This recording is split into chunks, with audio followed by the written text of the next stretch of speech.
Hello guys, जय श्री राम, राधे राधे। हमारे YouTube channel में आप लोगों का स्वागत है। और आप लोग कैसे हैं? देखिए, फास्टिंग की वजह से ज़्यादा बोलने का भी मन नहीं कर रहा है और अच्छा भी नहीं लग रहा है कि ज़्यादा हम बातें करें। देखिए, आज हम जितिया के बारे में कुछ बताने जा रहे हैं। जीवित पुत्री का व्रत, जिसे हम लोग जितिया कहते हैं, इसके लिए एक दिन पहले से ही हमें शुरू करना पड़ता है, क्योंकि ये व्रत में बहुत नियम है जो कि और बहुत चीज़ों का ज़रूरत पड़ता है। झींगी और मड़वा इसमें बहुत ख़ास माना जाता है। और साग आता है, जो नोनी का साग होता है वो। ये तीन चीज़ें बहुत इम्पोर्टेंट है इस व्रत में, जिसके बिना ये व्रत अधूरा माना जाता है। इस व्रत को उसी को खाया जाता है पारण के दिन, ठीक है। और देखिए, सभी औरत लोग जितिया व्रत का शाम को नहा धोकर पूजा करती है, चौकी लगाकर पूजा पाठ करती है, फिर कथा सुनती है। कथा सुनने के बाद जितिया को धारण करती है अपने गले में, ठीक है। इसका जितिया का पारण होता है। निर्जला उपवास रहना पड़ता है। इसमें ब्रश भी नहीं करना है, मुंह भी नहीं धोना है, मतलब मुंह में पानी तक नहीं जाने देना है। ऐसा ये व्रत होता है। इसी को बोला जाता है खैर जितिया, जो कि इसे बहुत ही अच्छा से निभाया जाता है। इस व्रत को खंडित नहीं किया जाता। जैसे कि कोई भी व्रत में है, नहीं सहा रहा है, तीज उज में लोग पानी पी लेते हैं, लेकिन ये जितिया ऐसा व्रत है कि ये जिसको जो करने लायक है उसी को करना चाहिए, और जिसे जो नहीं कर पा रहा है उसे प्रणाम करना चाहिए, क्योंकि ये सभी का बस का बात नहीं है। इसे खंडित करना नहीं चाहिए। देखिए गाइस, एक समय की बात है। एक गांव में दो बहनें रहती थी। एक सुखिया थी, एक दुखिया थी।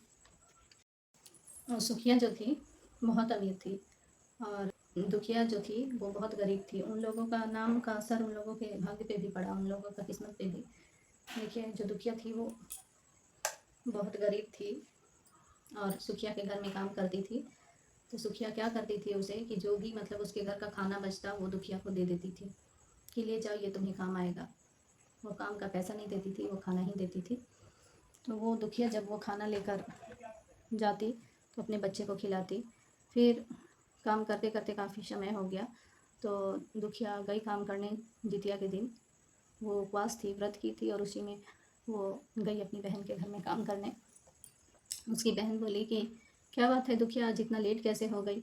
तो दुखिया बोली कि क्या बोले दीदी, आज मेरे घर में भी काफ़ी काम पड़ गया था, और आज जितिया का व्रत भी मैंने रखा है। तो उसकी बहन बोलती है कि चल चल, बहानेबाजी मत बना, अब तुम बहाने करना भी सीख ली, चल जल्दी काम पे लग जा। चावल फटकना है और साग काटना है। तो वो बोली कि ठीक है दीदी, हम कर लेते हैं।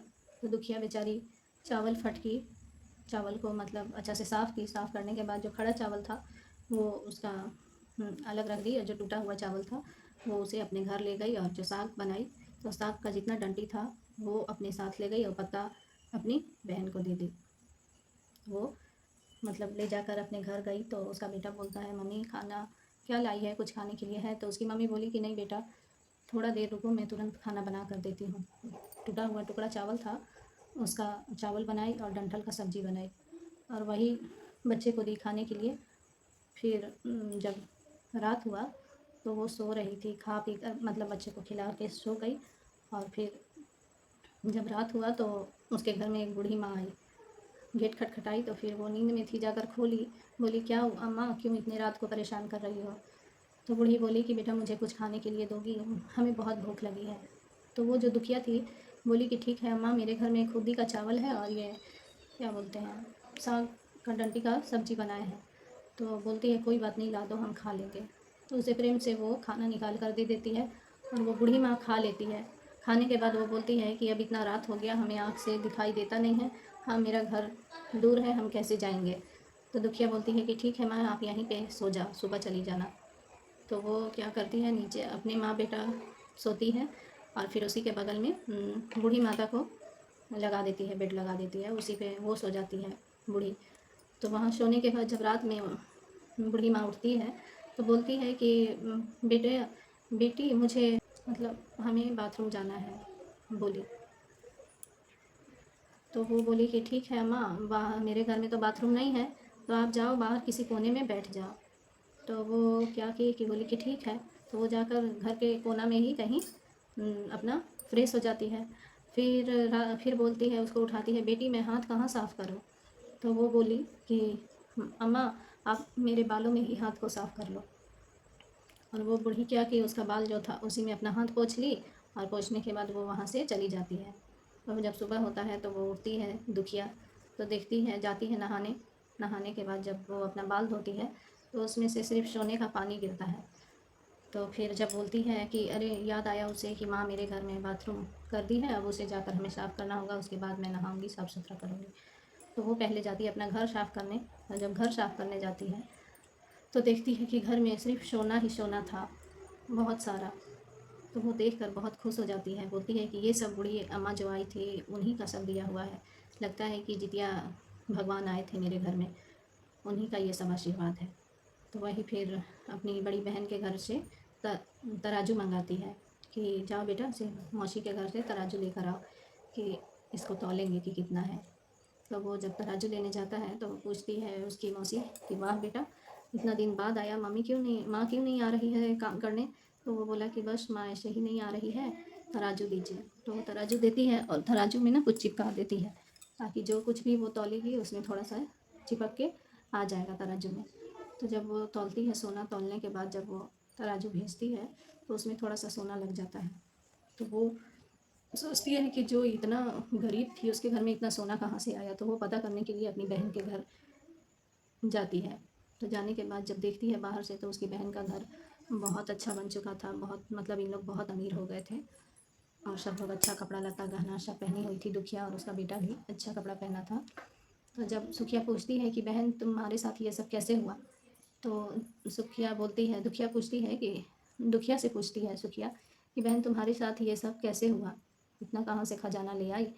तो वही दुखिया फिर अपना सारा कहानी बताती है, और जैसे जैसे उसने किया था वैसे ही जाकर सुखिया भी करती है अपने घर में। फिर वो भी जितिया का व्रत करती है। फिर करने के बाद वो जैसे जितिया के दिन खड़ा चावल जितना था साफ़ करके फेंक देती है, और जो टुकड़ा चावल रहता है उसका चावल बना देती है, और साग रहता है साग का पत्ता सारा फेंक देती है और डंटी का सब सब्जी बना देती है। तो और वैसे ही बनाकर और सो जाती है, और वो इंतज़ार करती है कि काश मेरे घर में भी आएगी बूढ़ी अम्मा। तो जैसे ही रात होता है वो बूढ़ी अम्मा जाती है, जाने के बाद पूछती है कि गेट खोलो, खुलवाती है गेट कि खोलो, कोई गेट खोलो। तो खोलती है, वो जाकर खुशी से एकदम गेट खोलती है। तो वो खाना मांगती है कि बेटी कुछ खाना बनाई हो? तो बोली कि हाँ है, खुद्दी का चावल है और डंठल का सब्जी है। तो वो बोली कि ठीक है मुझे लाओ, मैं खा लूँगी। जब उसे मिलता है खाने के लिए तो वो खा लेती है प्रेम से। और जब उसका सोने का टाइम, वो वहाँ भी वैसे ही बोली कि हमें सोना है, ऐसे हम घर नहीं जा पाएंगे, यहीं हमको कैसे जाएंगे। तो वही फिर अपने घर में ही सुला लेती है और वो भी सो जाती है। जब रात में उसे बाथरूम जाना होता है तो फिर बोलती है कि बेटी मुझे बाथरूम जाना है, कहाँ जाऊँ? तो वो बोलती है कि जाओ अम्मा, आंगन में कर लो। तो वही करने के बाद फिर वो पूछती है हाथ साफ़ करने के लिए, तो वो सुखिया बोलती है कि माँ अम्मा मेरे बालों में हाथ पोंछ लो। तो वो अम्मा जब हाथ पोंछती है तो हाथ पोंछ कर वो चली जाती है। जब सुबह होता है तो सुखिया देखती है कि मेरे घर में, वो सोची कि वैसे ही मेरे घर में भी सोना हो गया होगा। तो वो जाके देखती है पूरा घर उसका गंदा पड़ा था, गंदगी ही सिर्फ था उसके घर में, कोई सोना वोना नहीं बना था, और बाल में भी उससे ज़्यादा गंदगी था। तो वो अपनी बहन पे बहुत गुस्साती है कि ये दुखिया हमसे बहुत झूठ बोली कि उसी ने हमें ये सब बताया था, उसी के कारण से मेरा घर इतना गंदा हो गया, मेरा ऐसा हालात हो गया। तो वही फिर दुखिया आती है तो उसको पूरा बोलने लगती है। तो वो बोली, दुखिया बोली कि दीदी आप के मन में लालच था, इसी के वजह से आपके साथ ऐसा हुआ। आपको किस चीज़ का कमी था कि आप ये सब करना चाहें? अगर वही आपके घर में तो सारा चीज़ था, तो आप तो भगवान को अच्छा खाना बनाकर खिला सकते थे। मेरे पास तो कुछ नहीं था, इसलिए हम खुद ही का चावल खिलाए थे और डंठल का सब्जी खिलाए थे। और आपके पास तो सारा, किसी चीज़ का कमी नहीं है, सब चीज़ है।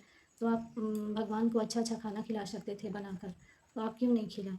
आप तो लालच में सोचे कि जैसे दुखिया की वैसे हम भी करते हैं, मेरे घर में भी बहुत सोना का बरसात हो जाएगा। तो वही फिर दुखिया बोलती है सुखिया को। तो सुखिया अपने गलती पे बहुत पश्चाताप करती है, फिर बोलती है कि हाँ तुमने सही कहा, मुझसे गलती हो गई है। तो वही फिर वैसा फिर उसके मन में जो भी था भावना लालच वाला, वो ख़त्म हो जाता है। फिर दोनों बहन अच्छा से रहने लगती है। तो वही है गाइस कि किसी को भी कभी भी लालच नहीं करना चाहिए, हर इंसान को अच्छा से रहना चाहिए। लालच करने से लालच का फल हमेशा बुरा होता है।